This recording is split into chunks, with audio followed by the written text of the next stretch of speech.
ना, तो प्रॉब्लम यहाँ पर आता है। फिर उनको आज मुझे एक टीचर ने मैसेज भेजा था कि कुछ पर्सपेक्टिव के डिफरेंसेस थे, मैंने फिर उनको समझाया, साथ में मैंने उनको मार्किंग स्कीम भेजी। जब आपके पास मार्किंग स्कीम होती है तो आप प्रूफ के साथ बात कर सकते हैं और हमें मार्किंग स्कीम के अकॉर्डिंग ही चलना है, क्योंकि पेपर हमारा वही चेक कर रहे हैं ऑफ कोर्स, जो सजेस्टेड आंसर उन्होंने दिया है, उसके साथ हमारा आंसर कॉन्ट्रडिक्शन में नहीं होना चाहिए। बाकी जो है वो अगर आपकी इन्फॉर्मेशन आपके पास उनसे ज़्यादा है, आप लिख सकते हैं, कोई मसला नहीं है। आपकी डिटेलिंग मार्किंग स्कीम से ज़्यादा है, आप लिख सकते हैं, you are most welcome, there is no problem. साद भी नहीं आया था, देखो साद का नाम याद ही नहीं दिलाया किसी ने मुझे। साद तुम भी नहीं थे, मैं समझी साद है, साद भी नहीं था। और भी अब जो आएंगे तो किसी का नाम मैंने ना भी मेंशन किया हो तो दे शुड अंडरस्टैंड कि मैं नोटिफाई कर रही हूँ कि कौन कौन नहीं आया। खैर मैंने स्क्रीनशॉट ले लिया था, मैं बाद में मैसेज करती फिर। अभी असल में टाइम भी तो वेस्ट हो रहा होता है ना इस चक्कर में। साद तरावी के चक्कर में लेट हो गया होगा। हाँ साद, तरावी की वजह से लेट हो गया बेटा। हाँ, साथ भी ऑन करके निकल गया खुद, उसने कहा चलो मैं क्लास ज्वाइन कर लेता हूँ, लेकिन सुनता नहीं हूँ मैं इसको। अच्छा, वालेकुम अस्सलाम। मैं पूछ रही हूँ, मैंने कहा तरावी की वजह से लेट हो गए थे। अच्छा, चलो। अब असल में आखिरी अशर चल रहा है ना, लोगों को आना जाना भी बड़ा शुरू हुआ है, ये ऐसा टाइम है, लेकिन हम क्या करें, हमें तो पेपर देना है। तो मैं आप लोगों को बता रही थी कि इजमा में आपने शिया पर्सपेक्टिव ज़रूर लिखना है। कहाँ पर, यहाँ जब पीछे मैंने आपको बताया ना कि कुछ लोग, एक ग्रुप ऑफ पीपल कहता है, एक ग्रुप ऑफ कम्युनिटी कह रही है कि सिर्फ राइटली गाइडेड कैलिफ्स इजमा कर सकते हैं, फिर एक ग्रुप कह रहा है कि only the descendants of the profit सल्लल्लाहु अलैहि वसल्लम। तो जहाँ आप डिसेंडेंट्स ऑफ द प्रॉफिट सल्लल्लाहु अलैहि वसल्लम लिख रहे हैं ना, वहाँ आप हाईलाइट करके लिखिएगा, क्योंकि मार्किंग स्कीम में हाईलाइट हुआ हुआ है कि according to the Shia perspective they accept the ijma of descendants of the prophet sallallahu alaihi wasallam and their 12 imams। बस इतना ही आपने लिखना है, पूरी कहानी में आपने नहीं जाना। पूरी कहानी में तो हम बाकियों की भी नहीं जा रहे, हम सिर्फ जो है वो मार्किंग स्कीम ही की बात को यहाँ पर कोट कर रहे हैं कि मार्किंग स्कीम ने 12 इमाम्स और डिसेंडेंट्स ऑफ द प्रॉफिट सल्लल्लाहु अलैहि वसल्लम को शिया के साथ लिंक किया हुआ है। बाकी उन्होंने किसी का नहीं लिखा हुआ मार्किंग स्कीम ने, क्योंकि हमारे पास बड़े ग्रुप दो ही हैं, एक शिया और एक सुन्नी। इस्लाम के अंदर अगर हम बात करते हैं तो हमारे पास यही दो ग्रुप हैं। तो इसमें कोई, इवन के जब वो क्वेश्चन दे रहे हैं, एक क्वेश्चन आया हुआ है अबान, इस क्वेश्चन को अगर तुम देखो तो उस हिसाब से तो ये क्वेश्चन भी फिर कॉन्ट्रडिक्शन वाला क्वेश्चन हो गया ना, जिसके अंदर कॉन्फ्लिक्ट आ गया कि why Shia Muslims do not accept the use of qiyas, give reasons for your answer.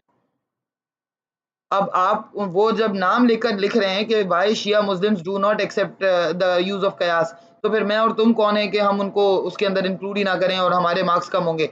बल्कि इससे हमारा जो परसेप्शन है ना, वो बहुत पॉजिटिव जा रहा है। देखो, डिफरेंसेस ऑफ द ओपिनियन हो सकता है, एक ही सोसाइटी के अंदर हम रहते हैं। ये 4 मार्कर में आया हुआ है, एनालिसिस बेस्ड क्वेश्चन है ये। अभी हम कयास पढ़ेंगे ना, और बाकी सारे जितनी कम्युनिटीज हैं they are agreed to use कयास, बट सिर्फ शिया मुस्लिम्स जो है वो कयास को यूज नहीं करते, उसकी जगह वो अकल यूज करते हैं। तो हम उसके बारे में भी पढ़ेंगे ऑफ कोर्स, क्योंकि हमारा सिलेबस जो है ना वो सिर्फ और सिर्फ बेस कर रहा है रियलिटीज के ऊपर कि इस्लाम के अंदर क्या क्या चीजें हो रही हैं। इस वक्त तुमने या मैंने ये नहीं सोचना कि हमारा सेक्ट क्या है, हम कौन से स्कूल ऑफ थॉट से बिलोंग करते हैं, या हमारा सेक्ट क्या है, या हम किसको हमने प्रमोट करना है।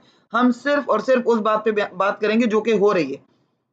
अगर शिया मुस्लिम्स का ये पर्सपेक्टिव है तो we are only presenting their perspective, we are not challenging their perspective, और we are not promoting their perspective, और we are not giving their perspective a favour. हम सिर्फ, और या फिर हम कोई कहे कि भाई हम शिया की बात कर रहे हैं तो पता नहीं इसकी क्या वजह है, कोई वजह नहीं है इसकी। इसकी वजह सिर्फ ये है कि वी आर मुस्लिम्स ओनली, और यहाँ पर तो इस सिलेबस के अकॉर्डिंग वो कह रहे हैं कि हम ये भी ना सोचें कि वी आर मुस्लिम्स। हम बस नॉन बायस्ड अप्रोच के साथ इस्लाम को पढ़ें कि इस्लाम के अंदर किस किस चीज़ की गुंजाइश है और कहाँ कहाँ पर गुंजाइश नहीं है। ठीक है, तो ये बात दिमाग में रख के और फिर अपना आंसर लिखना। बिल्कुल अपने दिमाग को खाली कर दिया करो इस चीज़ से कि कोई हमारे रिलीजन के अंदर किसी सेक्ट की बात हमने करनी है या नहीं करनी। आपका सिलेबस शिया और सुन्नी दोनों पर्सपेक्टिव को के बारे में बात करता है, इसलिए हमें भी अपने आंसर के अंदर दोनों को इंटीग्रेट करना है, otherwise our answer will not be completed. अब ये आपके पास ये आ गया, यहाँ तक हमने कर लिया था कि एक अभी जैसे मैंने आपको एग्जांपल दे रही थी रिजेक्ट करने की। अभी मार्केट के अंदर कुछ दिनों से बड़ी एक चीज़ पिछले कुछ सालों में आया कि तरावी जो है वो तो प्रॉफेट सल्लल्लाहु अलैहि वसल्लम ने पढ़ी ही नहीं थी, वो तो सिर्फ़ 8 तरावियाँ पढ़ी थी प्रॉफेट सल्लल्लाहु अलैहि वसल्लम ने, उन्होंने तो उसका एहतमाम ही नहीं किया था, तरावी जो है वो बिदअत है और वो यूँ है और वो यूँ है। तो हज़रत उमर ने की इजाद है, इस तरह की चीज़ें आपने बड़ी सुनी होंगी। लेकिन इस चीज़ से आपने देखा कि तरावी पे कोई फ़र्क पड़ा?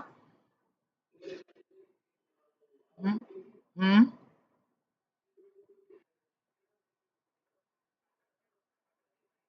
हुँ। है, बिल्कुल शिया पर्सपेक्टिव के अकॉर्डिंग, क्योंकि वो हज़रत उमर की अप्रोचेज़ को सपोर्ट नहीं करते, तो शिया मुस्लिम्स के अकॉर्डिंग ऐसा है। वो समझते हैं कि तरावी बिदअत है। अब पता नहीं सारे ऐसा समझते हैं या सारे ऐसा नहीं समझते, क्योंकि शिया के अंदर भी उसी तरह से फ़िरके हैं जैसे हमारे अंदर फ़िरके हैं। आप अगर किसी ऑथेंटिक शिया स्कॉलर को सुने, तो वो सहाबा कराम की रिस्पेक्ट के बारे में बड़ी बात करते हैं। जैसे कुछ कुछ उलमा कराम हैं, वो इस चीज़ को नापसंद करते हैं कि हमारे किसी भी कंपेनियन के बारे में कोई बात की जाए। मतलब कोई नेगेटिव बात की जाए, वो सारे कंपेनियंस थे and they all are respectable. तो ऐसा है, कुछ लोग जिनके पास लिमिटेड नॉलेज है, चाहे शिया हो चाहे सुन्नी हो, वो एक दूसरे को चैलेंज भी कर रहे होते हैं और एक दूसरे के बारे में गलत बात भी कर रहे होते हैं। मतलब ये वजह कभी भी गलत बात वो बंदा नहीं करेगा बेटा जिसको याद रखना सही नॉलेज होगी, क्योंकि हमारा दीन नफरत नहीं फैलाने की बात करता, हमारा दीन जो है वो यूनिटी की बात करता है और मोहब्बत की बात करता है। तो ये कहाँ से आ गया? अगर हम सही शिया हैं, तो हम कभी भी किसी को गाली नहीं देंगे, हम कभी किसी की बुराई नहीं करेंगे। अगर हम सही सुन्नी हैं, इसी तो हम कभी भी किसी के साथ गलत नहीं करेंगे, कभी किसी को लुक डाउन अपॉन नहीं करेंगे, चाहे वो किसी भी फ़िरके से ताल्लुक रखता हो। तो हमारा सही मुसलमान होना ज़रूरी है, उसमें सही मुसलमान शिया भी हो सकते हैं, सही मुसलमान सुन्नी भी हो सकते हैं। वो सिर्फ़ डिफ़रेंस ये आ जाता है कि आपकी कम इल्मी, आपके पास नॉलेज ही इतनी लिमिटेड है, आपको पता ही नहीं है चीज़ों का, तो वो गलत बातें फैला रहे होते हैं। तो बहरहाल ये कुछ लोगों का जो ये पर्सपेक्टिव आया, सबसे बड़ी एग्ज़ाम्पल है आपके सामने। क्या तरावी को मैं और तुम बिदअत कह सकते हैं? क्या हमारा स्टेटस है हज़रत उस उमर तक का? नहीं, हम तो नहीं चैलेंज कर सकते उनको। अगर उन्होंने एक चीज़ को राइज किया और उसको और इजमा को आप सल्लल्लाहु अलैहि वसल्लम ने और कुरान ने खुद जायज़ करार दिया है। हज़रत उमर अगर कोई ऐसा काम करते जो कि कुरान जिसकी इजाज़त नहीं देता या हदीस जिसकी इजाज़त नहीं देती, तो ऑफ़ कोर्स हम किसकी बात मानते हैं? हमारे लिए पहले कुरान एंड सुन्ना है, बाद में कुछ और आता है, बाद में सहाबा कराम की सुन्नत आती है। लेकिन जब कुरान और हदीस में कोई कॉन्ट्रडिक्शन ही नहीं है, कुरान और हदीस तरावी के बारे में कोई ऐसी बात ही नहीं कर रहे, तो हम फिर क्यों इस पर्सपेक्टिव के अगेंस्ट जाएँ? और दूसरी बात, आपके सामने जुमे की 2 अज़ानें हैं, वो किसने इज्मा के थ्रू करवाई थी? किसने करवाई थी? हज़रत उस्मान ने करवाई थी। अगर हमें हम कहें कि भई ये 2 अज़ानें भी गलत हैं, ये भी बिदअत हैं, फिर कंपाइलेशन ऑफ कुरान भी बिदअत हुई। आज हम कुरान की किताबें लिए-लिए फिरते हैं, तो ये तो बिदअत हुई ना। हमें तो वही बोन्स और वही जो है वो क्या कहते हैं रॉक्स और उन चीज़ों के ऊपर से पढ़ना चाहिए था ना कुरान। वरना तो सुन्नत तो ये थी प्रॉफेट सल्लल्लाहु अलैहि वसल्लम की कि जो इस्लाम के अंदर एंटर होगा वो कुरान को लर्न करेगा। क्या मुझे, तुम्हें, हम सबको कुरान लर्न है? क्या हम सब कुरान के हाफ़िज़ हैं? नहीं, हम तो नहीं हैं। हमें तो कुरान चाहिए, हमें तो कॉपी चाहिए कुरान की, कुरान पढ़ने के लिए।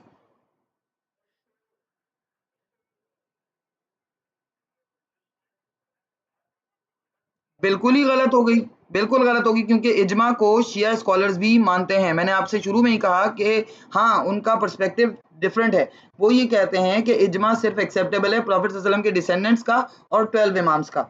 यहाँ पर उनका और सुन्नियों का डिफरेंस आ जाता है।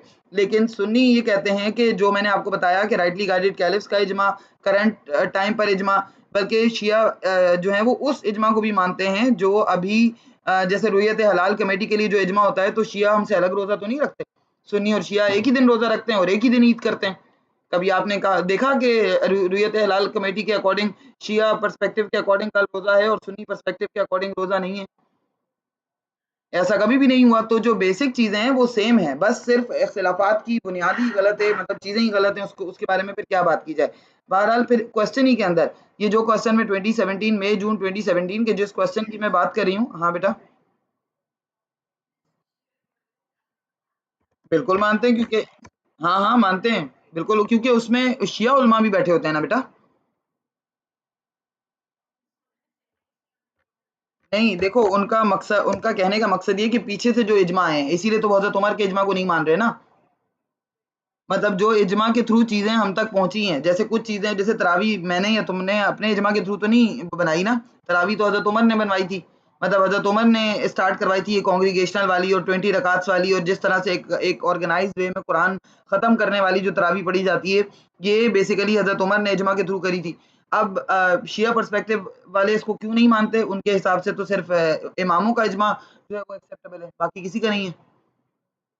तो हजरत उमर के थ्रू जो जो चीज़ पहुंची है वो उनके हिसाब से एक्सेप्टेबल नहीं है, लेकिन बीइंग सुन्नी हम इस बात को मानते हैं कि चाहे जो हजरत उमर के थ्रू पहुंचा हो, हजरत अबू बकर के थ्रू पहुंचा हो, या फिर हजरत उस्मान के या हजरत अली के या फिर प्रॉफेट सल्लल्लाहु अलैहि वसल्लम के डिसेंडेंट्स हजरत हसन हजरत हुसैन के थ्रू पहुंचा हो, हम उसको एक्सेप्ट करते हैं।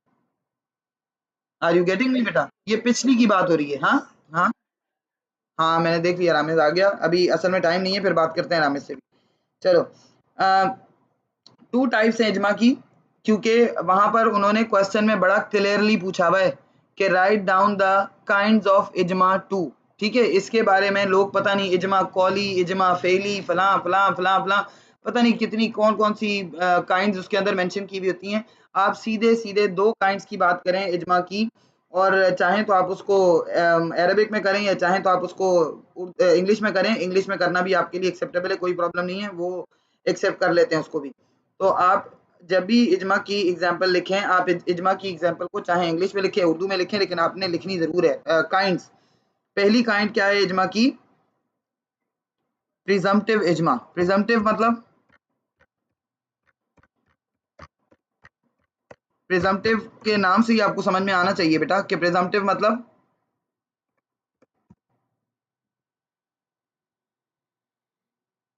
जो पहले से तयशुदा है। प्रिजम्पटिव का मतलब है बेटा जो पहले से तयशुदा है, जो इजमा यानी जिसके बारे में ऑलरेडी सारी की सारी कम्युनिटी अग्रीड अपॉन है। इसकी एग्जांपल हम ये दे सकते हैं, जैसे 5 प्रेयर्स। अब 5 नमाजें फ़र्ज़ हैं, कुरान से मेंशन है, उसके ऊपर पूरी मैं या तुम या कोई भी बीच में खड़ा होकर ये कहे कि यार नहीं हम तो 4 नमाजें पढ़ेंगे, या फिर जैसे ज़कात फ़र्ज़ है कुरान के अकॉर्डिंग, एक ग्रुप ने हज़रत अबू बकर के टाइम पे कहा भी ना कि हम ज़कात नहीं देते, और क्या हो गया जो ज़कात को एग्ज़ेम्प्ट कर दिया जाए पिलर्स ऑफ इस्लाम में से। इस बात पर इजमा है कि कोई भी पिलर ऑफ इस्लाम, मैं या तुम या कम्युनिटी का कोई भी पर्सन, कितना ही वो क्वालिफाइड क्यों ना हो, वो किसी भी चीज़ को एग्ज़ेम्प्ट नहीं कर सकता। इस बात पर इजमा है। प्री प्रिजम्पटिव इजमा कहते ही उस इजमा को हैं जिस पर on which all the Muslims are agreed upon without any doubt, without any reluctance.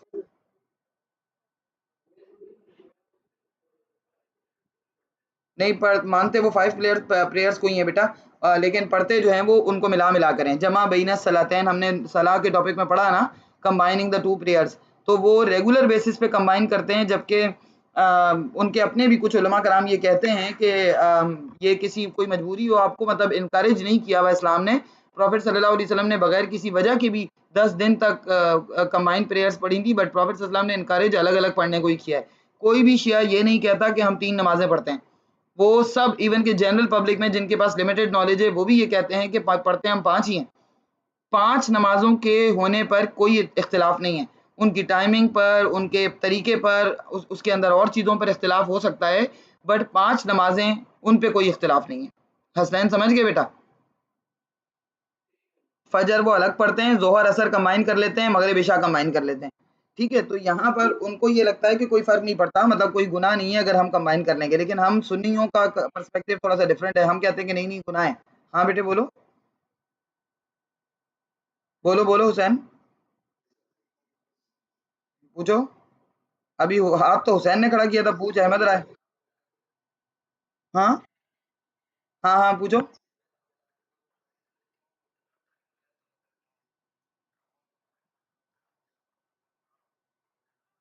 हाँ,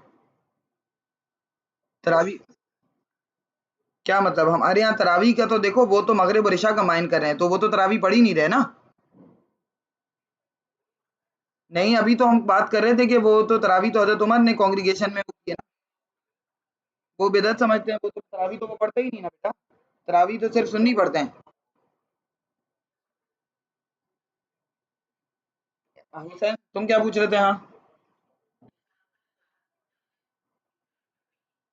कल मैं 3 बजे से लेकर 4:30 ग्रुप में डाल दूंगी, चल।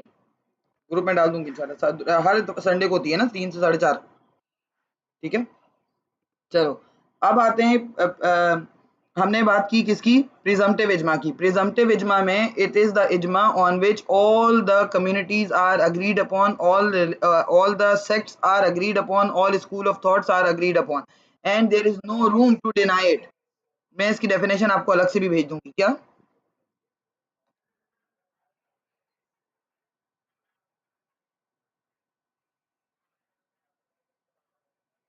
नहीं, मैं नए पेज से ही लिख रही हूँ, पहले इसकी इसकी पिक्चर ले लो, मैं नए पेज पे जा रही हूँ। ले लिए बस, ठीक है, मैं इसको रिमूव कर रही हूँ, मैं नए पेज पे जा रही हूँ। हाँ, तो क्यों?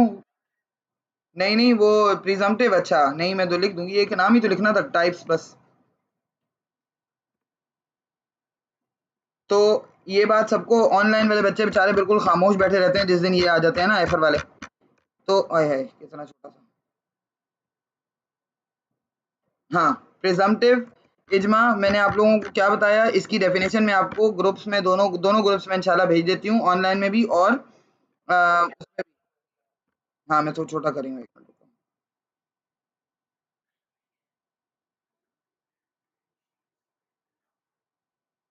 माइक बंद, माइक बंद, माइक बंद। हाँ, तुम भेज देगा बेटा, वो भेज देता है। पिक्चर मुझे भेज देना, मैं भेज दूंगी, या फिर रामिस को भेज देना। एक मिनट में थोड़ा छोटा करता हूँ इसको। अब पता चला आपको कि प्रिजम्पटिव इजमा कहते हैं किसको है, इसकी डेफिनेशन प्रॉपरली मैं आपको भेज दूं, क्योंकि आपने पेपर में प्रॉपर डेफिनेशन लिखनी है प्रॉपर वर्ड्स के साथ, तो मैं प्रॉपर वर्ड्स के साथ आपको भेज देती हूँ। आई होप कि समझ में आ गया कौन सा है प्रिजम्पटिव इजमा। हाँ,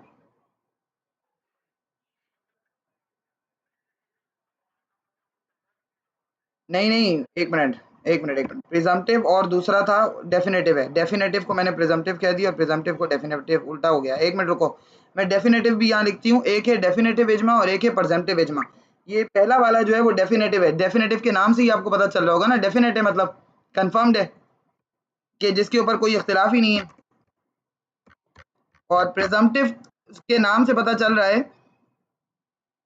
कि इसके अंदर प्रॉब्लम्स हैं थोड़े, मतलब ये वो वाला इजमा है जिसके अंदर स्कॉलर्स बैठते हैं मिलकर और हलाल हराम को लेकर, या फिर जो है वो पिलर्स ऑफ इस्लाम के अंदर, मतलब डिटेलिंग में जिसके अंदर इख्तिलाफ हो सकता है, और किसी एक।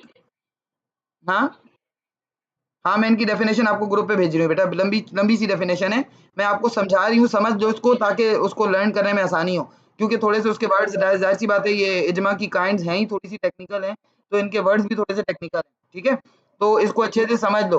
डेफिनेटिव इजमा वो इजमा है जो कि कंफर्म्ड है, जो कि कुरान के अंदर प्रूवन है। ठीक है, और फिर उसके बाद बाकी जितने भी उनके कुरान के बाद और हदीस के बाद, यानी प्रॉफिट सल्लल्लाहु अलैहि वसल्लम के बाद जितनी भी वो नेशंस आई हैं, मतलब समझ लें आप, सहाबा, ताबईन, तबा ताबईन, उन सब ने उसके ऊपर किसी तरह का कोई डिफरेंसेस ऑफ ओपिनियन नहीं रखा, and they were all agreed upon that. किसी तरह भी चैलेंज नहीं हो सकता अगर कोई, और हम अगर चैलेंज करने वाले को हम पब्लिकली, ये भी लिखा हुआ है डेफिनेटिव इजमा के की डेफिनेशन के अंदर, ये भी लिखा हुआ है कि ये वाला इजमा अगर कोई रद्द करता है, if somebody does not accept it, any group, any community, any school of thought, we consider them काफिर, यानी नॉन बिलीवर, हमारे हिसाब से वो कुफर में चला जाता है, मतलब वो कुरान को नहीं मान रहा। जितनी चीजें कुरान और सही अहादीस के अंदर प्रूवन है, अगर उन चीज़ों को कोई एक्सेप्ट नहीं करता, उसको करने का तरीका लोगों का डिफरेंट हो सकता है, बट उस चीज़ को ना मानना इस कुफर, कुफर मतलब डिसबिलीफ। जैसे कि आपके सामने बहुत बड़ी एग्जांपल है, आप लिख भी सकते हैं, हजरत अबू बकर रजी अल्लाह तआला अन्हु ने ज़कात ना देने वालों के खिलाफ क्या किया? बिल्कुल जिहाद किया, उन्होंने उनको मुसलमान कंसीडर ही नहीं किया, जबकि लोगों ने उनको कहा कि आप मुसलमानों के खिलाफ जिहाद करेंगे। उस पर हजरत अबू बकर ने क्या जवाब दिया कि if they are not accepting one of the pillar of Islam, they are demolishing Quran and hadith, ये तो कुरान एंड हदीस को डेमोलिश करने को तैयार हैं, ये तो उसको पेरिश कर रहे हैं, तो ऐसे लोग तो मेरे हिसाब से मुसलमान ही नहीं है, and it is compulsory to fight against them. अगर कोई भी मेरे साथ नहीं जाएगा मैं तब भी लड़ूंगा, तो you can always right an example. इसी तरह से अगर कोई 5 नमाजों को नहीं मानता और कहता है कि नमाजें फर्ज ही 4 हैं या 3 है, तो वो कुफर में चला गया। वो अलग बात है कि वो जमा करके पढ़े, अलग अलग पढ़े, उसका मेथड अलग हो सकता है, बट मानते सब हैं कि 5 नमाजें हैं, इसमें कोई इख्तिलाफ नहीं है। ठीक है, certain things are confirmed, definite, and these definite things are like all the communities are agreed upon them. बेटा वो उनका अपना मसला है, उनके पास उसके लिए दलाइल मौजूद हैं। अभी तुम लोग बहुत यंग एज में हो, इस चीज को समझना तुम्हारे लिए थोड़ा सा मुश्किल है। तो तुम बस ये समझो कि वो मुसलमान हैं और वो हमारी तरह नमाजें 5 ही मानते हैं, लेकिन वो उसको जमा करके पढ़ रहे हैं, और आप सल्लल्लाहु अलैहि वसल्लम से प्रूवन है जमा करके पढ़ना। ऐसा नहीं है कि आप सल्लल्लाहु अलैहि वसल्लम ने कभी जमा करके नमाजें ना पढ़ी हों। इसके लिए तुम लोगों को आगे बहुत रिसर्च करने की जरूरत पड़ेगी। इसलिए नहीं, वैसे भी पढ़ी हैं। आप सल्लल्लाहु अलैहि वसल्लम ने बगैर किसी वजह के भी 10 दिन तक जमा करके नमाजें पढ़ी हैं। सही बुखारी और सही मुस्लिम में हदीस मौजूद है। इसलिए हम ऐसी चीज़ों के बारे में बात नहीं करते जो कि कंट्रोवर्शियल बन जाती हैं बाद में। और आपका सिलेबस आपको कंट्रोवर्सी की परमिशन नहीं दे रहा, वो आपको ये कह रहा है कि आप शिया पर्सपेक्टिव भी प्रेजेंट करें और सुन्नी पर्सपेक्टिव भी प्रेजेंट करें। आपका सिलेबस आपसे डिमांड कर रहा है कि आप दोनों चीज़ों को अंडरस्टैंड करें और दोनों के पर्सपेक्टिव को बायसनेस के बगैर प्रेजेंट करें। आपको ये नहीं कहा जा रहा कि आप सही और गलत होने के ऊपर जज करें, वो आपसे कह रहा है कि बस आप बता दें। तो आपने सिर्फ बताना है कि according to the Shia Muslims this is the perspective, according to the Sunni Muslim this is the perspective, but they are not asking you to जज एनी ऑफ देम। ठीक है ना, शिया को ये परमिशन दे रहा है सिलेबस कि वो सुन्नी को जज करें, ना सुन्नी को ये परमिशन दे रहा है कि वो शिया को जज करें। जहां आपने जज किया अपने आंसर में, वहां आपने गलती की और वहां आपके मार्क्स माइनस होंगे, ये याद रखना। जहां आपने अपनी अपनी अप्रोच को वो किया, क्या कहते हैं, अपनी अप्रोच को आपने या अपने पर्सपेक्टिव को आपने फेवर करने की कोशिश की, वहां समझो आपने गलती की। वो सिलेबस आपसे डिमांड ही नहीं कर रहा, सिलेबस आपको जज करने का कह ही नहीं रहा, वो आपसे सिर्फ ये कह रहा है कि आप दोनों पर्सपेक्टिव को प्रेजेंट करें, बस आप प्रेजेंट कर दें, बात खत्म। ठीक है, तो अगर आपने नमाजों की एग्जाम्पल लिखनी भी है तो भी आप किस तरह से लिखेंगे कि as Shia Sunni all the Muslims accept that there are 5 prayers in a day, however sunni muslims offer them separately and shia muslims combine the prayers too। बस काफी है। आपने शिया पर्सपेक्टिव को सामने रख लिया, लेकिन आपने साथ में डिफेंड भी किया कि पढ़ते मानते वो भी 5 ही हैं। Are you like getting my point बेटा, मैं क्या कहना चाह रही हूँ? ठीक है, हाँ।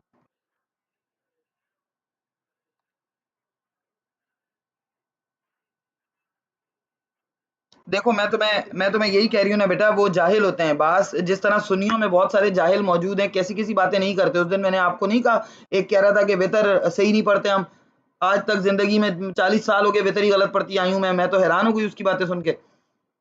फिर जब रिसर्च की तो पता चला यार कुछ भी झूठ बोल रहा है। तो सुन्नियों के अंदर भी नए नए आजकल निकल के आ रहे हैं फितने। तो आप लोगों को क्या लगता है शिया के अंदर नहीं निकल के आते होंगे? बिल्कुल आते होंगे, उनके अंदर भी आते होंगे। और ये सबसे बड़ा इख्तिलाफ फैलाने वाले शिया और सुन्नी के दरमियान इख्तिलाफ क्रिएट करने वाले वही लोग हैं जिनके पास नॉलेज नहीं है, चाहे वो सुन्नियों में से आते हो चाहे वो शिया में से आते हो। जिनके पास एक एक्चुअल रिसर्च है, जिनके पास एक्चुअल नॉलेज है, वो कभी भी गलत बात नहीं करते। जैसे मैंने आपको कहा, मैं अगर आपको बात कर रही हूँ कि वो 5 नमाजें पढ़ते हैं और वो 3 नहीं पढ़ते, अगर कोई एक्चुअल शिया आलिम होगा तो वो मेरी बात को सेकंड करेगा, क्योंकि मैं बगैर रिसर्च के बात नहीं कर रही। मैंने प्रॉपर्ली इस बारे में रिसर्च की है, इस बारे में प्रॉपर्ली पढ़ा है, अहादीस को पढ़ा है। इवन सही बुखारी और सही मुस्लिम जो कि सुन्नियों की किताबें हैं, उनके अंदर ये बात प्रूवन है कि प्रॉफेट सल्लल्लाहु अलैहि वसल्लम ने जमा किया था नमाजों को बगैर किसी वजह के। ठीक है, तो हमारे सामने पर्सपेक्टिव्स आते हैं, लेकिन उसके लिए आपको पढ़ने की ज़रूरत है, रिसर्च की ज़रूरत है। ठीक है, तो अगर इस तरह की वीडियोज़ में कोई ऐसे कह रहा है तो समझ जाया करो कि वो इसलिए ऐसे कह रहा है क्योंकि उसके पास खुद नॉलेज नहीं है, उसको खुद नहीं पता। ठीक है, तो उसकी बात को ज़्यादा सीरियस लेने की ज़रूरत नहीं है। हाँ बेटे बोलो। अच्छा, अच्छा, मैं आप लोगों को प्रिजम्पटिव की एक थोड़ी-सी डिटेलिंग बता देती हूँ, क्योंकि डेफिनेट के तो बात समझ में आ गई ना? डेफिनेट क्या है, डेफिनेटिव इजमा क्या है, ये तो समझ में आ गया ना? प्रिजम्पटिव के अंदर थोड़ी-सी बारीकी क्या है कि it can only be known by means of research. यानी जिस इजमा को मैंने उस दिन आपसे क्या कहा था, इज्तिहाद का एक मतलब क्या भी है? मैंने वर्ड इज्तिहाद यूज किया था, आपको याद होगा। और मैंने आपसे कहा था कि सेकेंडरी सोर्सेज दोनों, इजमा और कयास, दे कम अंडर इज्तिहाद, रिसर्च। और इज्तिहाद का मतलब है रिसर्च, यानी इजमा भी रिसर्च के थ्रू किया जाता है और कयास भी। ये अलग बात है। हाँ हाँ, struggling in the way of Allah in form of education, in form of knowledge. यानी आप जब नॉलेज के अंदर रिसर्च करते हैं, ये भी एक तरह का जिहाद है, इसीलिए इसको इज्तिहाद कहते हैं। ये अलग बात है कि जो इजमा है, ये वाला इज्तिहाद पूरा पैनल करता है, और कयास वाला इज्तिहाद सिंगल स्कॉलर करता है, एक एक बंदा कर रहा है।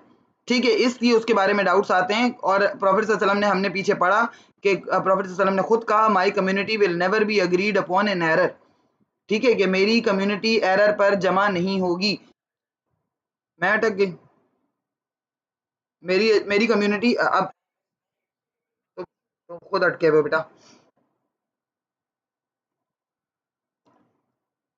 It it can only be known. हाँ बेटे बोलो। अपनी क्लास में तो हजरत उस्मान ही पढ़ाऊंगी। हाँ नहीं ना, हजरत उस्मान पढ़ लिया, हजरत अली शुरू करेंगे। हाँ हजरत उस्मान खत्म हो गया था। It can only be known. Military campaigns पढ़ी तो उस दिन क्लास में। क्या हो गया तुम्हें हसनैन? वही तो थी बस। बस उतनी ही है और नहीं है। नोन बाय मींस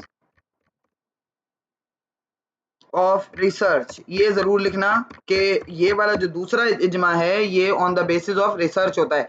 इसके अंदर गड़बड़ आ सकती है, इसके अंदर इख्तलाफात भी हो सकते हैं, तो हम इसके अंदर इससे इख्तलाफ करने वाले को काफिर नहीं कहेंगे।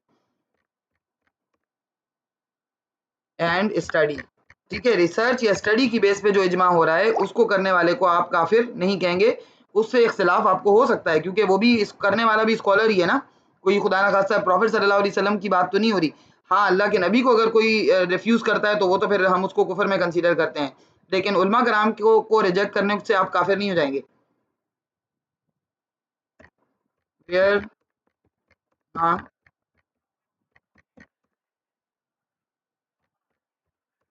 फिर तो हम इजमा करेंगे ही नहीं बेटे हसनैन, फिर हम इजमा करेंगे ही नहीं, क्योंकि देखो हमने इजमा के बारे में शुरू में क्या लिखा कि when Quran and hadith are silent और अनक्लियर।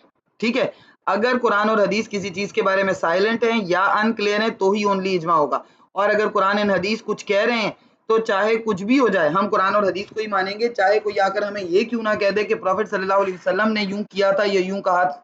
लेकिन अगर हमारे पास वो चीज रिकॉर्डेड नहीं है, तो हम उसको भी फैब्रिकेशन समझेंगे। क्योंकि कभी भी या सहाबा के बारे में भी अगर कोई आकर हमें ये बात करता है कि कुरान और सुन्ना के अगेंस्ट उन्होंने ये काम किया, तो हम फिर भी कुरान और सुन्ना को ही एक्सेप्ट करेंगे।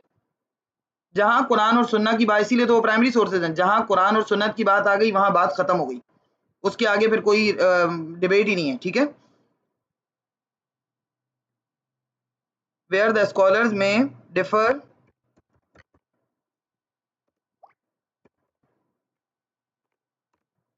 as to whether there is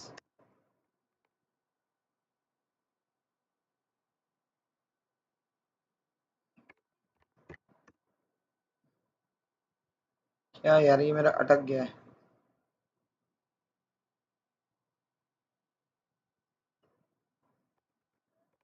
there is ijma on a particular issue.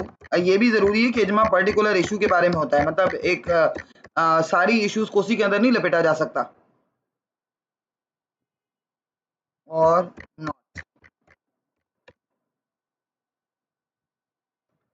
इसका जो मोस्ट करेक्ट स्कॉलरली ओपिनियन है, वो भी मैं आप लोगों के साथ, बल्कि मैं पूरी डेफिनेशन के साथ वो स्कॉलरली ओपिनियन भी आपके साथ शेयर कर लूंगी कि उनका जितने भी ज़्यादा शेखुल इस्लाम इब्ने तीमिया रहिमहुल्लाह ताला एक वैसे तो ये बहुत बड़े सुन्नी स्कॉलर हैं, लेकिन बहुत सारे हमारे शिया स्कॉलर्स भी जो पढ़े लिखे स्कॉलर्स हैं, वो बाकायदा तौर पे देखो, एक हमारे यहाँ भी कारी साहब होते हैं और एक मुफ्ती साहब होते हैं जिनको वाकई नॉलेज होती है। इसी तरह शिया में भी एक सिर्फ जाकिरीन होते हैं और एक एक्चुअली उलमा कराम होते हैं। तो वो जो अल्लामा होते हैं, ये उलमा कराम होते हैं, उनको पता होती हैं ये सारी चीज़ें। ठीक है, तो उनके अकॉर्डिंग भी वो भी शेख इब्ने तीमिया की बातों को एक्सेप्ट करते हैं और उनको मानते हैं कि ये जो इजमा की सेकंड टाइप है, ये एक्सेप्ट करना या ना करना, इसके इसके करने या ना करने से कोई काफिर नहीं हो जाएगा।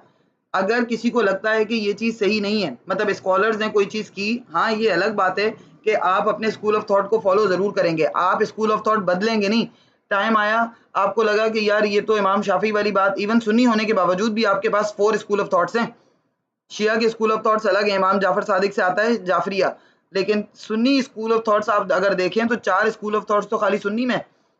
तो आप ये नहीं कर सकते कि एक का आप इमाम, अच्छे भले इमाम अबू हनीफा को फॉलो कर रहे थे लेकिन वहां कोई बात आपको मुश्किल लगी, आपने सोचा यार मैं इमाम शाफी के उसको फॉलो कर लेता हूँ।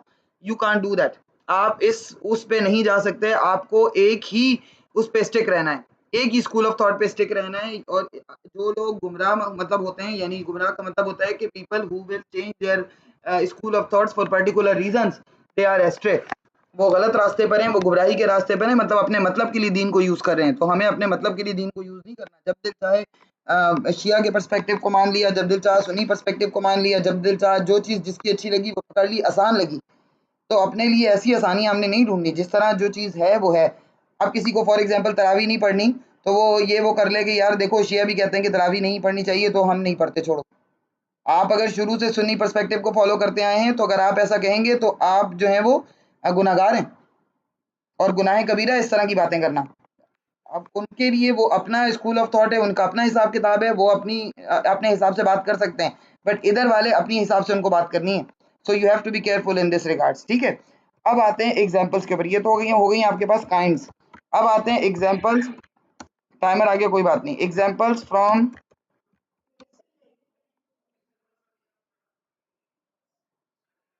इब्राहिम लेट करने को कह रहा है, देखो अभी आया है ये। एग्जाम्पल्स फ्रॉम प्रॉफिट्स लाइफ, इजमा की एग्जाम्पल। नहीं नहीं, खुदा का वास्ता उनमें मत जाना यार प्लीज। आपकी मार्किंग स्कीम सिर्फ दो इजमा की बात करिए, आप इन दो पे ही रहो। और क्लियरली उसमें क्वेश्चन में पूछा हुआ है 2 टाइप्स ऑफ इजमा। तो डू नॉट पुट योरसेल्फ, मैंने अभी शुरू में जब स्टार्ट किया था क्लास को, मैंने क्या कहा था? इजमा कौली, इजमा फैली, इजमा सकूती, इजमा अमली, और पता नहीं क्या क्या क्या क्या क्या क्या। Do not put yourself into this debate. अरे वो आपके लेवल की, वो आपकी रिक्वायरमेंट ही नहीं है बेटा। लॉ जो है ना, ये बहुत वास्ट टॉपिक है, ये कोई लिमिटेड टॉपिक थोड़ी है। लेकिन आप लोगों को आपके लेवल के अकॉर्डिंग जितना ज़रूरत है बस उतना आप लोग सीख लें, समझ लें, काफ़ी है। उससे बियॉन्ड जाने की कोशिश करेंगे तो क्या होगा, फिर गलत करेंगे। इतना जितना है उतना तो याद कर लो पहले। इसलिए do not put yourself into the problem. आप मार्किंग स्कीम में अगर आप देखेंगे तो आपको सिर्फ 2 टाइप्स ऑफ इजमा नजर आएंगे बस। And we have discussed already 2 types of ijma. फिर उसके बाद हमें लिखनी है examples. Example from prophet's life. क्या अब कोई ये सवाल किसी के माइंड में आ सकता है कि हमने तो शुरू में ये कहा था कि ijma is applicable only when Quran and hadith are silent. तो प्रॉफिट सल्लल्लाहु अलैहि वसल्लम जब जिंदा थे तो फिर तो हदीस कैसे साइलेंट हुई? हाँ, प्रॉफिट सल्लल्लाहु अलैहि वसल्लम को इजमा करने की क्या जरूरत पड़ी? प्रॉफिट सल्लल्लाहु अलैहि वसल्लम तो जो कह देते वो हदीस बन जाता। तो प्रॉफिट सल्लल्लाहु अलैहि वसल्लम को इजमा करने की जरूरत क्यों पेश आई? तो वो भी हदीस ही। हाँ बिल्कुल, अल्लाह की तरफ से बिल्कुल अपनी तरफ से कुछ नहीं बताते थे। मिनाल ने अच्छा पॉइंट पकड़ा है, लेकिन बेटा कैन यू एक्सप्लेन इट मिनाल? कि अगर हम ये कह रहे हैं कि जो जो कहते थे वो अल्लाह की तरफ से ही कहते थे, तो फिर उसमें भी इजमा करने की जरूरत थी? पहुंच गई हो तुम, आंसर को पहुंच गई हो, लेकिन उसको मेरे ख्याल से डिफाइन नहीं कर पा रही कि प्रॉफिट सल्लल्लाहु अलैहि वसल्लम। हमने अब पीछे जब हदीस की डेफिनेशन पढ़ी, या जब हमने हाँ बोलो। ये भी एक बहुत अच्छा पॉइंट है कि हमारे लिए लेसन हो, ताकि हम प्रॉफिट सल्लल्लाहु अलैहि वसल्लम एग्जांपल सेट ना करते तो आज सारे लोग यही कह रहे होते कि हम क्यों इजमा करें, प्रॉफिट सल्लल्लाहु अलैहि वसल्लम ने तो किया ही नहीं, ये तो बिदअत है। तो प्रॉफिट सल्लल्लाहु अलैहि वसल्लम को इस्लाम की ग्रोथ भी तो चाहिए थी। अगर इजमा ना होता तो इस्लाम की ग्रोथ रुक जाती। इस्लाम के बारे में लोग ये बात करते कि ये तो 1400 ईयर्स अगो आया था रिलीजन, ये तो आज रेलेवेंट ही नहीं है। टुडेज या कंटेम्प्रेरी वर्ल्ड के साथ तो ये रिलेट ही नहीं करता। तो इजमा के थ्रू आप कनेक्शन बना सकते हैं टुडेज वर्ल्ड का 1400 ईयर्स अगो के साथ। तो प्रॉफिट सल्लल्लाहु अलैहि वसल्लम ने इजमा क्यों किया? प्रॉफिट सल्लल्लाहु अलैहि वसल्लम ने इसलिए किया क्योंकि whatever he used to say through कुरान, मतलब जो उनका अल्लाह ताला की तरफ से रेवलेशन आती थी वो वही कहते थे। लेकिन कभी कुछ सर्टन चीज़ों पर अल्लाह की तरफ से रेवलेशन नहीं भी तो आई होगी। कुछ चीज़ों में अल्लाह ताला ने कुछ नहीं भी तो कहा। फॉर एग्जांपल जैसे अजान का मैटर है, आप लिख सकते हैं प्रॉफिट सल्लल्लाहु अलैहि वसल्लम की लाइफ में सबसे बड़ी एग्जांपल है इजमा की, द मैटर ऑफ अजान। तो आप मुझे ये बताइए कि अजान का हुक्म क्या कुरान में आया है? नहीं, बिल्कुल नहीं आया था। अब जब मुसलमान मदीना गए, मदीना जाकर उन्होंने जो है वो मस्जिद बनाई, मस्जिद बनाने के बाद उन्होंने वहाँ पर बाजमात नमाज का हुक्म आ गया कुरान के अंदर कि Muslims are suppose to offer the prayer in congregation, और क्लियरली कमांड थी वरकाऊ मार राकीन, के रुकू करो रुकू करने वालों के साथ। अब पता चल गया भाई कि कॉन्ग्रीगेशन प्रेयर पढ़नी है तो उसके लिए लोगों को एक साथ कैसे गैदर करें। खुद तो अपने अपने टाइम के हिसाब से लोग टाइम देख के पढ़ लेते थे नमाज, but now when it is to be offered in congregation, अब क्या करें? प्रॉफिट सल्लल्लाहु अलैहि वसल्लम के पास अल्लाह ताला की तरफ से कोई इशारा नहीं आया। जब कोई, यस, एडवाइजरी काउंसिल बुलानी पड़ी, क्योंकि प्रॉफिट सल्लल्लाहु अलैहि वसल्लम खुद से कभी कोई डिसीजन नहीं लेते थे अपनी मर्जी से। वो अकेले भी लेना चाहते ले सकते थे, he was benchmark, but prophet सल्लल्लाहु अलैहि वसल्लम decided to call advisory council to set an example for us, कि एक बंदे के ओपिनियन, देखो प्रॉफिट सल्लल्लाहु अलैहि वसल्लम तो अकेले भी ओपिनियन अगर देते तो उनके ओपिनियन के गलत होने का सवाल ही पैदा नहीं होता, because he was the example of the perfection. लेकिन प्रॉफिट सल्लल्लाहु अलैहि वसल्लम को एग्जाम्पल भी सेट करनी थी हमारे लिए। दैट इज, और आप अपने आंसर में चाहें तो इसको जरूर लिख सकते हैं कि प्रॉफिट सल्लल्लाहु अलैहि वसल्लम performed ijma because he wanted to set an example for the upcoming generations, and ijma is for the growth of Islam. It is a connection between contemporary world and the world before 1400 years. तो आप इसको connection बनाकर भी लिख सकते हैं, उसके बाद आप लिखेंगे द मैटर ऑफ अजान। क्या बेटा?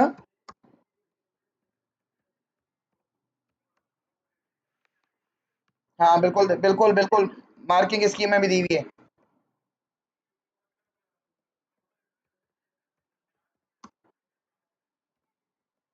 ओहद थी, बदर में भी किया था प्रॉफिट सल्लल्लाहु अलैहि वसल्लम ने, सब में किया था, ट्रेंच में भी किया था।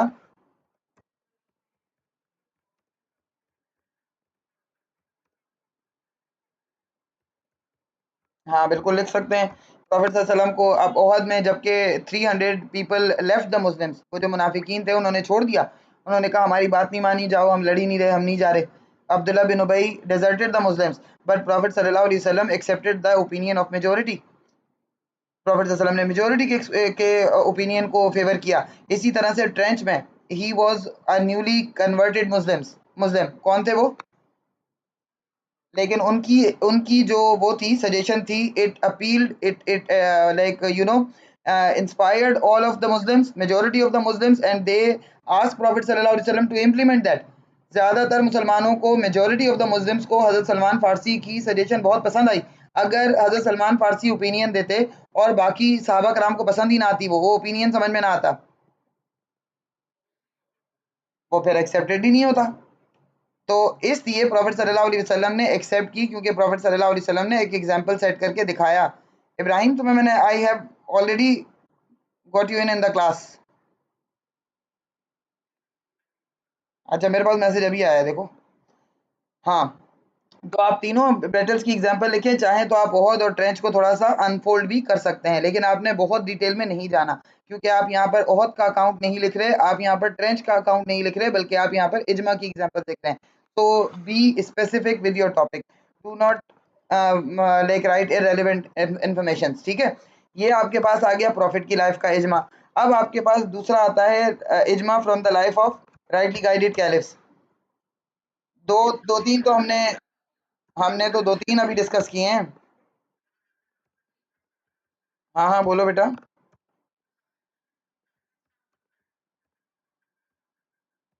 हम करेंगे इंशाल्लाह, पहले ये खत्म तो हो जाए, पेपर टू खत्म हो जाए ना जरा। पेपर टू के कुछ टॉपिक्स बाकी हैं, ये खत्म हो जाए तो फिर इंशाल्लाह ताला एक्स्ट्रा क्लासेस में ही शुरू कर देंगे हम। क्या कहते हैं इब्राहिम, ये इजमा के बाद कयास है, और कयास के बाद ये लॉ खत्म हो जाएगा। तो लॉ के बाद हम स्टार्ट कर सकते हैं, चाहे तो हम कंपेनियंस पहले पढ़ लेंगे।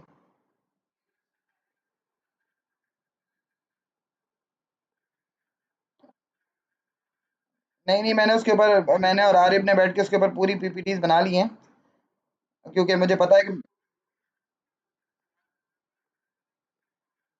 हाँ हाँ, वो स्ट्रेट फॉरवर्ड सवाल है, बिल्कुल बिल्कुल। तुमने शायद तुमने मुझसे मांगी थी, किसी किसी ने मांगा था मुझसे कंपेनियंस का, मैंने भेजा भी था, पीपीटीज भेजी थी जितनी मैंने बनाई है। तुम्ही ने मांगा था और मैंने तुम्ही को भेजी थी, हाँ। तो पीपीटीज हमने बना ली हैं, बस सिर्फ रैंडम फिगर्स एक दो रह गए हैं, बाकी ज्यादातर मैंने उसके अंदर लिख दी हैं, ठीक है? तो बस ये कयास तक खत्म हो जाए इंशाल्लाह, ये एक्स्ट्रा क्लासेस जो हमारी हैं ये बड़ी बेनिफिशियल हैं, इसमें हम काफी सिलेबस निकाल लेते हैं। हाँ हाँ हाँ रिज्वाइन होगी, मैं इजमा आज खत्म करूंगी इंशाल्लाह। तो इजमा फ्रॉम राइटली गाइडेड कैलिफ्स, आपके पास एग्जांपल अभी हमने जो है वो बड़ी डिटेल में की हमने, ये थ्री नहीं था बेटा इजमा, ये तो कुछ भी नहीं था। हाँ अभी हमने किया तरावी इन कॉन्ग्रीगेशन बाय हजरत उमर, इसकी थोड़ी बहुत डिटेल खुद लिखना तुम लोग। तरावी इन कॉन्ग्रीगेशन बाय हजरत उमर, ठीक है, ये हजरत उमर का डिसीजन था। हाँ पूछो।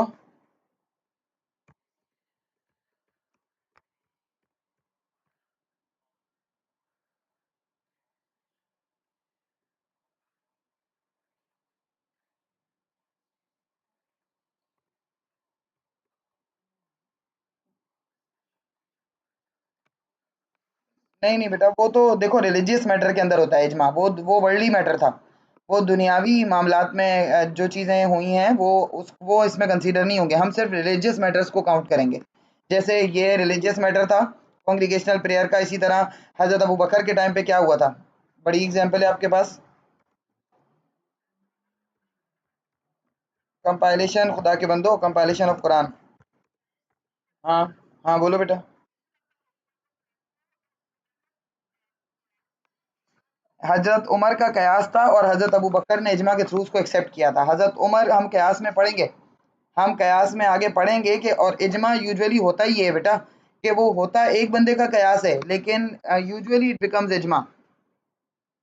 ठीक है, यूजुअली इट बिकम्स इजमा, जैसे हजरत उमर का कंपाइलेशन में कयास था लेकिन वो इवेंचुअली क्या बन गया, उम्मत का इजमा बन गया। हजरत अबू बकर, हजरत उमर, हजरत उस्मान, हजरत अली, बाकी सारे जो 10 ब्लेसेड कंपेनियंस है, they all were agreed upon, तो वो इजमा बन गया।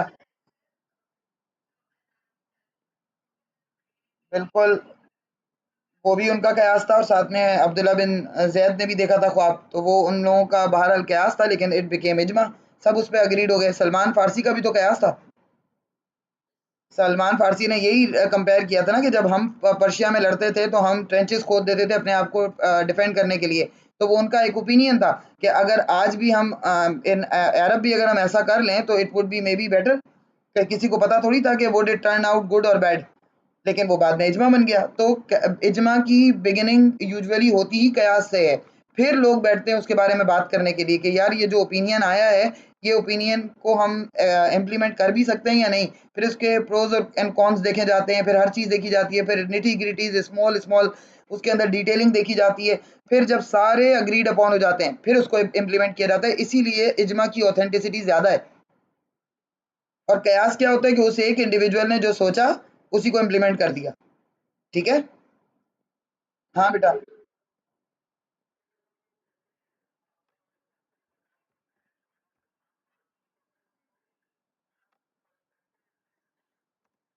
हाँ क्या चीज। हम्म।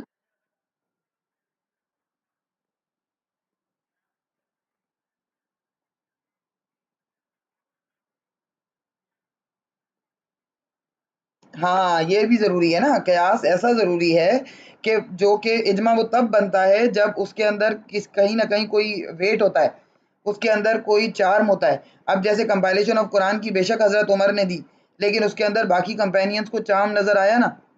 चार्म ये नजर आया कि आज हम सब जो कि हाथों में कुरान लिए लिए फिर रहे हैं और रमजान में हम कुरान खत्म कर रहे हैं, हम तो इस काबिल ही नहीं थे, हमको तो पता नहीं हिफ्ज होता भी या नहीं होता, बड़े खुशकिस्मत लोग हैं जिन्होंने हिफ्ज किया हुआ है कुरान। लेकिन हमारी तो पता नहीं थी भी उतना, उतनी कैपेसिटी भी थी या नहीं मेंटल कि हम हिफ्ज कर लेते, फिर हम क्या कुरान पढ़ते ही नहीं। तो ये एहसान है उन लोगों का कि उन्होंने ये सोचा और फिर उसके बाद उसको इम्प्लीमेंट किया, क्योंकि उसके अंदर चार्म था। जब किसी चीज़ के अंदर कोई मतलब इजमा के अंदर ख़ास तौर पर वो कयास इजमा बनता है जिस कयास के अंदर लोगों को जनरल पब्लिक का फ़ायदा नज़र आता है रिलीजियस पर्सपेक्टिव्स के साथ। यानी रिलीजियस पर्सपेक्टिव में अगर जनरल पब्लिक का फ़ायदा है उस चीज़ में, फिर उसको इजमा की शक्ल दी जाती है। हज़रत उमर की जो सजेशन थी उस पे कितने दिन गौर व फ़िक्र हुआ? हज़रत अबू बकर ने क्या फ़ौरन ही मान लिया था? कितना टाइम लगाया हज़रत अबू बकर ने इस बात को एक्सेप्ट करने में कि भाई इजमा उनको इस हज़रत उमर के कयास को उन्होंने मानना भी है कि नहीं मानना। ये तो कितना उनको टाइम लगा था। तो ये तब होता है जब अपीलिंग हो वो, उसके अंदर कहीं ना कहीं कोई वजन हो। शिजा अब लेट मी इन कह रही है जब क्लास ही खत्म हो रही है। हाँ।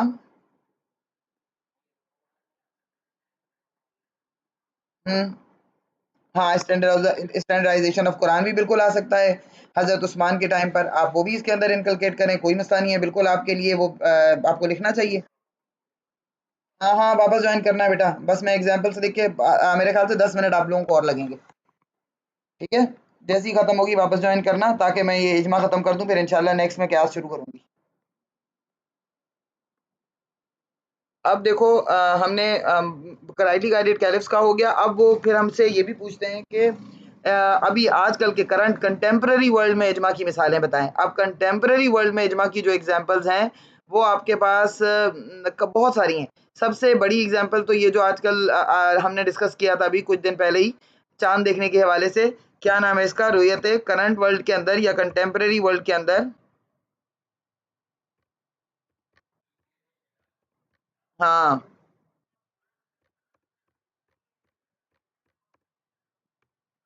इफ यू वांट तो मैं पूरा भेज दूंगी, मेरे पास है सैंपल आंसर इजमा का। इफ यू वांट तो मैं पूरा भेज दूंगी, और अगर आपके पास आपको चाहिए तो मतलब अगर आप खुद डेवलप करना चाहें तो आप खुद भी डेवलप कर सकते हैं। चलो मैं सैंपल आंसर भेज दूंगी इंशाल्लाह। कंटेम्प्रेरी वर्ल्ड यानी करंट वर्ल्ड के अंदर इजमा की एग्जांपल्स आपके पास, सबसे पहली एग्जांपल तो है रोयत हिलाल कमेटी। रोयत हिलाल, हिलाल कहते हैं चांद को, हिलाल कमेटी। ठीक है, इसमें जो है वो आ रहा है, देखो आ गया ये ना, सो के चल रहा है मेरा, पता नहीं लैपटॉप भर दिया होगा इन लोगों ने, पता नहीं 50 गेम डाल के। तो रुयत हिलाल कमेटी जो है वो इसकी सबसे बड़ी एग्जांपल है। इसके अलावा और कोई चीज हुई है जिसमें इजमा हुआ है, जल्दी सोचो। On the for the site of the moon, इसको डिटेल में लिखना है, for the site of the moon. हलाल हराम, फॉर एग्जांपल हलाल हम आपको स्पेसिफाई करके लिखना है। कादियानी का क्या क्या, कादियानी को कैसे मेंशन करोगे? हाँ, एग्जांपल तो अच्छी है और बड़ी न्यू है, मार्किंग स्कीम में भी नहीं है, लेकिन लिख सकते हैं।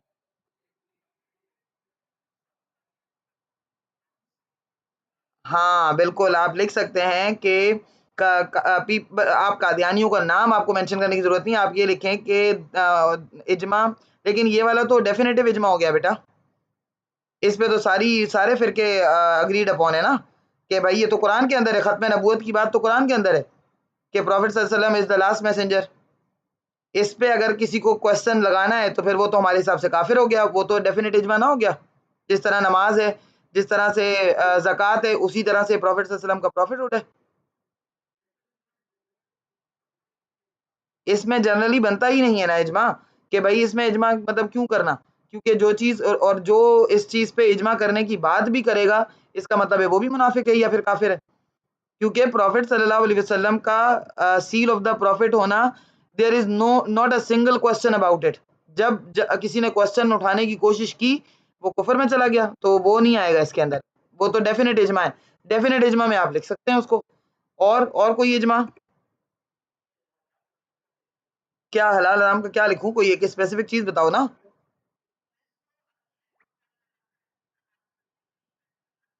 बहुत इख्तिलाफ है बेटा इसमें, मिनाल इसके अंदर बहुत इख्तिलाफ है, आधे लोग इसको मानते हैं, आधे लोग इसको मानते ही नहीं है। हाँ, this is the right example. Covid में आपको याद होगा, सबसे बड़ी तो हज और उम्रा। कोविड में आपको याद है 2 साल तक हज और उम्रे के लिए फॉरेनर्स को नहीं जाने दिया गया था, जबकि कभी भी हिस्ट्री में ऐसा नहीं हुआ कि खाना काबा को पब्लिक के लिए बंद कर दिया जाए। लेकिन 2 साल तक यानी 2021 और सॉरी 2019 और 2020 में जनरल पब्लिक की एंट्री बिल्कुल मना हो गई थी हज और उम्रे के लिए। जो वहाँ के सिर्फ लोकल थे वो भी छोटे छोटे ग्रुप्स की फॉर्म में आकर इजमा करते थे, foreigners were not allowed to go for the हज। और ये सऊदी अरब ने इजमा, क्योंकि सऊदी अरब अगर खुद से डिसीजन लेता तो 57 मुस्लिम कंट्रीज खड़े हो जाते कि भाई सऊदी अरब कैसे डिसीजन ले रहा है।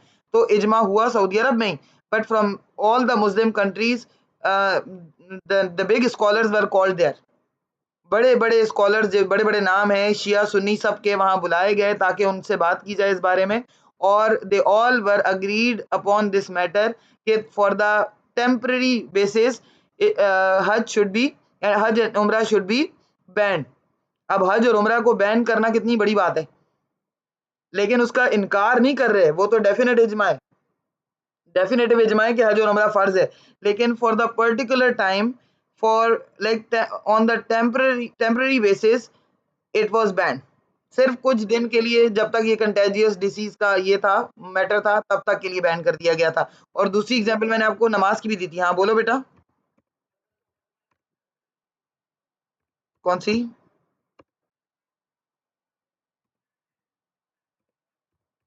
हाँ मैंने वो बताई थी आपको ना, अबू बैदा बिन जरा के पास। अबू बैदा बिन जरा was affected, he was not even affected right now, लेकिन पूरे सीरिया में ना वो हो गया था, वायरस की तरह फैल गया था, प्लेग।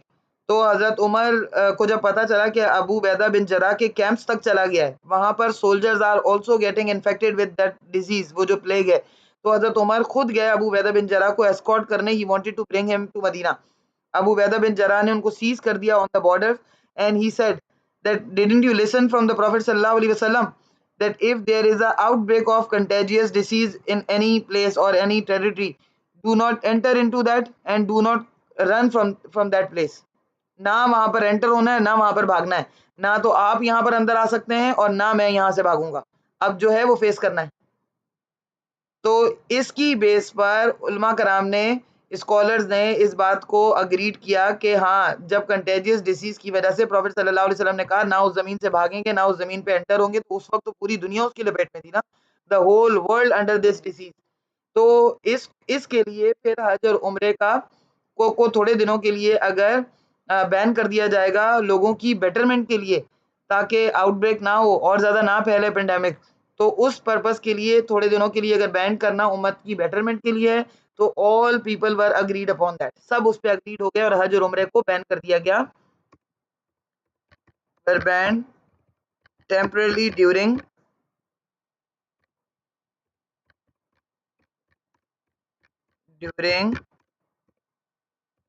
कोविड। ठीक है। दूसरी सलाह के बारे में भी ये कोविड की है। अल्लाह में लिखा लिखा कांग्रीगेशनल प्रेयर की आपको मैंने, जब हम वो पढ़ रहे थे बाजमात नमाज के बारे में, कि हम लोगों ने उसका पढ़ा कि if there is a gap in the सफ, तो क्या होता है? शैतान एंटर हो जाता है। लेकिन उस वक्त कैसे नमाज पढ़ी जा रही थी बाजमात नमाज, के शोल्डर टू शोल्डर मुसलमान नहीं खड़े होते थे। अगर थोड़े से लोगों की जमात होती भी थी पहले, तो बाजमात नमाज को डिस्करेज किया जाता रहा। Through ijma Muslims discourage congregational prayer during Covid because they did not want the wide spread of the disease.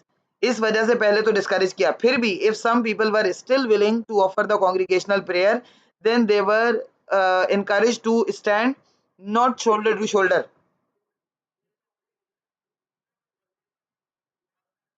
बिल्कुल।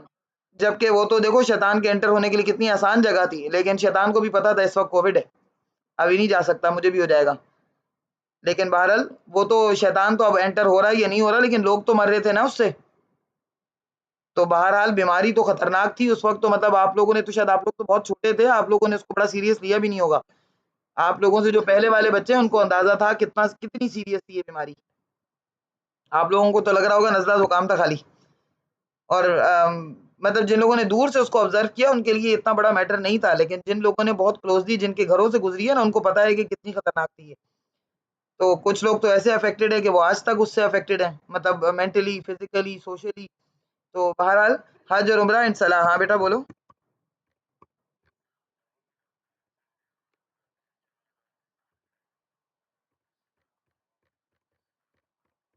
हाँ शैतान तो बंद होता है, वो तो प्रॉफिट सल्लल्लाहु अलैहि वसल्लम ने एग्जाम्पलरी कहा था अल्लाह के बंदे। वो प्रॉफिट सल्लल्लाहु अलैहि वसल्लम मेटाफोरिकली भी कुछ चीजें कहते थे ना, तो प्रॉफिट सल्लल्लाहु अलैहि वसल्लम ने एक तरह से मेटाफोरिकली इस चीज को यूज किया था कि अगर मतलब एक्चुअली शैतान क्या नमाज पढ़ने आएगा? जैसे तो हम लोग कहते हैं एक दूसरे को कि नमाज नहीं बिछा के छोड़ो, शैतान नमाज पढ़ लेगा। पढ़ने दो यार बेचारे को, तुम्हारा क्या जा रहा है वो नमाज पढ़ेगा तो। लेकिन वो थोड़ी नमाज पढ़ रहा होता है, वो तो मेटाफोरिकली चीजें कभी कभी कह लेते हैं हम। हाँ, कॉन्ग्रीगेशनल प्रेयर ड्यूरिंग कोविड, आप दोनों एग्जाम्पल लिख सकते हैं कि टेम्परली बैन भी हो गई थी कॉन्ग्रीगेशनल प्रेयर, और फिर भी if some people were still willing to offer the congregational prayer, they were instructed to stand with the gap. मस्जिद के अंदर मार्क कर दिया गया था और उस मार्क के अकॉर्डिंग लोग नमाज पढ़ा करते थे। ठीक है, तो इस तरह की और भी बहुत सारी इजमा के थ्रू एग्जांपल्स होती हैं। अभी सर्जरी से रिलेटेड बड़े इजमा के एक वो हैं, आपने कभी ये एग्जांपल आपकी मार्किंग स्कीम में भी लिखी हुई है, हाउएवर थोड़ी सी डिफिकल्ट है, लेकिन बहरहाल आपने लिखनी है क्योंकि मार्किंग स्कीम दे रही है। आईवीएफ कभी सुना है आपने? बहुत सारे नमूनों को पता भी नहीं होगा आईवीएफ होती क्या भला है। आईवीएफ ये एक आर्टिफिशियल मेथड होता है बेटा। जिन लोगों के यहाँ बेबी बॉर्न नहीं होते नेचुरली, उनके यहाँ एक आर्टिफिशियल मेथड होता है। ये एग्जांपल चूंकि मार्किंग स्कीम में लिखी हुई है, मैं थोड़ी सी समझा देती हूँ ताकि अगर आपको लिखनी है तो you are highly encourage to write it, और अगर नहीं आपको फिर भी समझ में आ रही तो छोड़ देना, इतना उसके अंदर मत पढ़ना। तो आईवीएफ के थ्रू बेबी जो बॉर्न होता है उसकी परमिशन इन जनरल नहीं है। कुरान क्योंकि ये नेचर के अगेंस्ट है, कुरान बड़ा क्लियरली कह रहा है फितरतल्लाह लती फतरन्नास अलैहा ला तब्दील लिखल्किल्लाह, that every human is born on the nature and do not try to change the nature। अल्लाह खुद कह रहा है कि नेचर को चेंज मत करो। और आईवीएफ एक आर्टिफिशियल प्रोसेस है। आर्टिफिशियल प्रोसेस के थ्रू अगर आप बेबी को बॉर्न करना चाहते हैं तो इस्लाम में उसकी परमिशन नहीं है, but for particular couples, for particular people the permission has been granted through इजमा।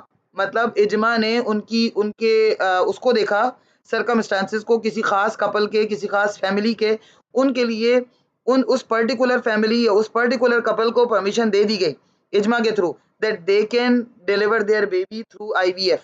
ठीक है, वो एक बिल्कुल आर्टिफिशियल अननेचुरल प्रोसेस है, but it is not allowed through ijma for everyone.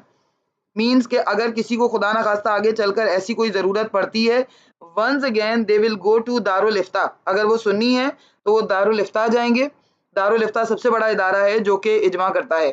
Pakistan में इस वक्त जो सबसे बड़ा इंस्टीट्यूशन है इजमा का, that is called Darul Ifta for Sunni school of thought. ठीक है, शिया का अपना कोई होता होगा। तो दारुल इफ्ता के थ्रू उनको फतवा लेना पड़ेगा कि are they allowed to make this process और नॉट। वो अपने सरकमस्टांसेस बताएंगे। अगर स्कॉलर्स के पैनल को लगा कि इनके लिए ये ज़रूरी है, they will grant them the permission, otherwise they will say them clearly that Quran is against this process and you are not allowed to do this। क्योंकि बहुत सारे लोग सिर्फ इस वजह से भी चले जाते हैं इस अननेचुरल प्रोसेस की तरफ कि they should not have to take the pain of this particular like you know process, कि आपको बेबी बॉर्न करने में तकलीफ होगी या फिर और दूसरे इश्यूज होते हैं, आपको अपनी ब्यूटी खराब नहीं करनी है तो आप इसलिए उस अननेचुरल प्रोसेस की तरफ जा रहे हैं। ऐसा कुछ भी नहीं है। अननेचुरल प्रोसेस की तरफ नहीं जाया जा सकता किसी भी इनवैलिड रीजन से। वैलिड रीजंस जो हैं वो उलमा कराम को पता है, स्कॉलर्स को पता है। They will make in a panel, they will sit in a panel and then they will allow you to do this process and they can stop you also. फिर उनकी बात माननी भी आपके ऊपर ज़रूरी है। आप ये भी नहीं कर सकते कि आपने फतवा लिया और फिर करनी अपनी कर ली कि यार बेशक फतवा ना दें, मैं तो फिर भी वही करूंगी जो मेरा दिल चाह रहा है। तो ऐसा नहीं होता। आपने इजमा की बात भी वैसे ही माननी है जैसे कुरान और सुन्नत की मानने, वरना वही गुनाह कबीरा है। जिस तरह कुरान एंड सुन्नत को फॉलो ना करना गुनाह कबीरा है, इसी तरह इसके लिए भी गुनाह कबीरा के मुर्तकिब होते हैं वो लोग जो इजमा को नहीं मानते। ठीक है, तो आई होप यू अंडरस्टैंड। मैंने आपको ये आईवीएफ की एग्जांपल इसलिए पर्टिकुलर दी, मैं अपने आंसर में लिख के भी आपको भेज दूंगी ताकि अगर आपको नहीं भी समझ में आए तो आप चाहें तो याद कर लें। ठीक है, आईवीएफ प्रोसेस कहलाता है ये। मार्किंग इसकी में लिखी हुई है। हाँ, क्या बेटे? हाँ, ये कंटेम्प्रेरी वर्ल्ड में है ना, ये तो प्रोसेस उस जमाने में तो होता ही कहाँ होगा प्रोफेसर सल्लम के टाइम पे। मतलब ये तो इतना टेक्निकल प्रोसेस है, इसके लिए तो बहुत सी मशीनरी और बहुत कुछ चाहिए ना, तो वो टेक्नोलॉजी कहाँ थी उस वक्त।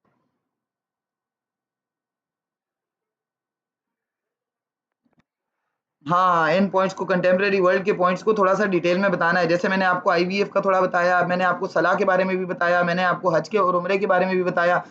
ये सब जो है वो as per the contemporary world है। इसी तरह से इजमा के थ्रू एक और चीज़ भी हुई है बड़ी इंपॉर्टेंट, जो कि इन जनरल आप लोगों को बहुत दफ़ा नज़र आती है कि ये जो इद्दत का हुक्म है, कुरान जब किसी के हस्बैंड की डेथ हो जाती है किसी औरत के, तो कुरान इम्पोज करता है उसके ऊपर इद्दत 4 मंथ्स एंड 10 डेज।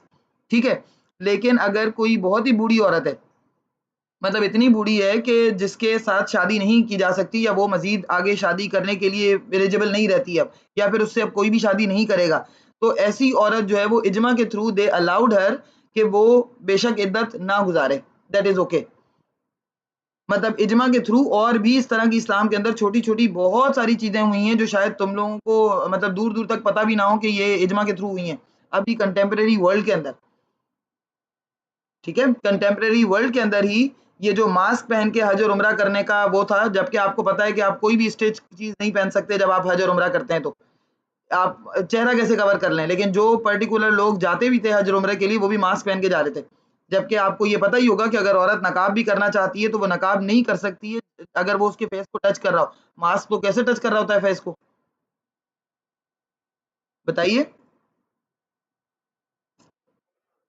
पूरा टच हो रहा होता है मास्क, लेकिन मास्क पहन के अलाउ था हज और उम्रा करना, जबकि औरत पर्दा भी नहीं कर सकती है ड्यूरिंग हज अगर वो पर्दा उसके चेहरे को टच कर रहा हो तो।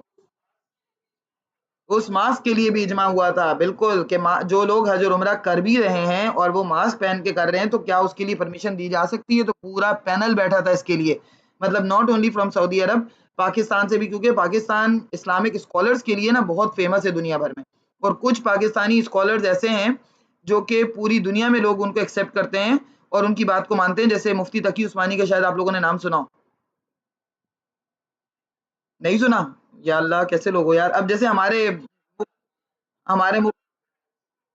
हाँ, वो देखो मुफ्ती तारिक मसूद हैं या मुफ्ती तारिक जमील है। मुफ्ती तारिक जमील को भी लोग वर्ल्ड वाइड जानते हैं, ऐसी बात नहीं है, उनको भी लोग जानते हैं, मौलाना तारिक जमील को। लेकिन मुफ्ती तकी उस्मानी की रिसर्चेस बहुत हैं। मतलब अभी जो हम पीएचडी में रिसर्च करते हैं ना, हमें ज्यादातर किताबें उनकी मिलती हैं, मुफ्ती तकी उस्मानी की। हाँ, और उनको आप मौला मौला वो जो उनके जो फादर हैं मुफ्ती शफी उस्मानी साहब, उन्होंने जो किताब लिखी है मारिफुल कुरान, वो बेंचमार्क किताब है कुरान की तफसीर के लिए। तो बहरहाल मतलब इनकी वो सब मतलब ये they all are in this इसी चीज से बिलोंग करते हैं, उनका इल्मी घराना कहलाता है। तो बहरहाल हमें ये जो हम मौलाना तारिक जमील की बात सुनते हैं या फिर हम और मुफ्ती तारिक मसूद को सुनते हैं या किसी को भी हम इंजीनियर मिर्जा को सुन रहे हैं या कोई भी है ऐसा स्कॉलर जो आ रहा है, साहिल अदीम है, लेकिन आपको इनका रिटन मटेरियल नजर नहीं आएगा। आपको अगर रिटन कोई खिदमात या सर्विसेज नजर आती हैं तो वो इस फैमिली की हैं, मुफ्ती तकी उस्मानी वाली फैमिली की। मैं सुन्नी एस्पेक्ट से बात कर रही हूँ।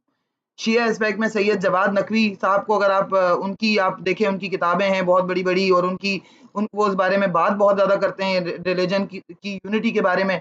तो बहुत सारे हमारे पास मैं चूँकि उनको सुनती हूँ तो मुझे उनके बारे में पता है।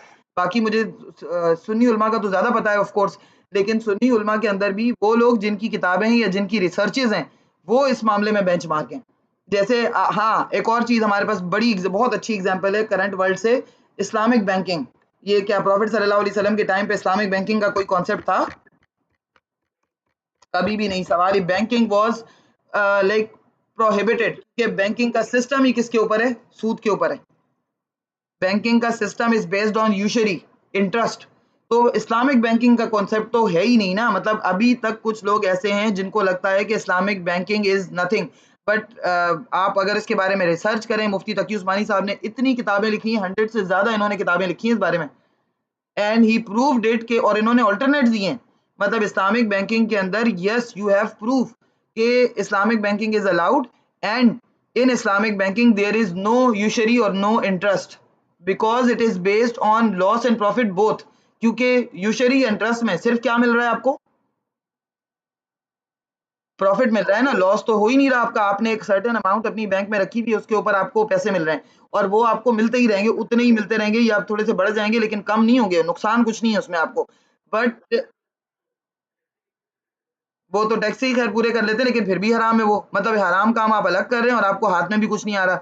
इन लाइक इन इन ऑल्टरनेट आपको प्रोवाइड की गई है Islamic banking. In Islamic banking your money is invested somewhere in some business, और वो आपको बताया जाता है, बैंक आपको बताता है कि you can have a loss और बेनिफिट और प्रॉफिट। मतलब आपके पास दोनों चीजों के चांसेस हैं, आपको बेनिफिट भी हो सकता है, आपको प्रॉफिट भी हो सकता है, आपको लॉस भी हो सकता है। तो on the basis of profit and loss Islamic banking is introduced and you have to accept that agreement. उस अग्रीमेंट को आपने एक्सेप्ट करना होता है। आप बैंक आपके बिहाफ पर किसी बिजनेस के अंदर आपको साइलेंट पार्टनर बना देता है। मतलब आप साइलेंट पार्टनर है, मतलब you are not putting any efforts, only your money is use, in return of that money you are earning some more money. लेकिन उसमें आपको लॉस भी हो सकता है कभी, उस पर्टिकुलर चीज के अंदर, उस पर्टिकुलर बिजनेस के अंदर अगर बैंक को लॉस हुआ। मतलब आप दो पार्टनर हैं, एक बैंक पार्टनर है, एक आप पार्टनर है। तो अगर बैंक को लॉस हुआ तो वो लॉस आपको भी बर्दाश्त करना है। हो सकता है उस महीने आपको कोई पैसे ना मिले, बैंक आपको बता दे कि इस दफ़ा प्रॉफ़िट ही नहीं हुआ, लॉस हुआ है। बिल्कुल भरने पड़ेंगे। अगर बैंक ने आपसे डिमांड किया कि भाई इस दफ़ा इतना लॉस हो गया और हमने खुद इतने पैसे भरे हैं, तो अगर आप 40-60 के पार्टनर हैं तो 40% आपको देने पड़ेंगे फिर।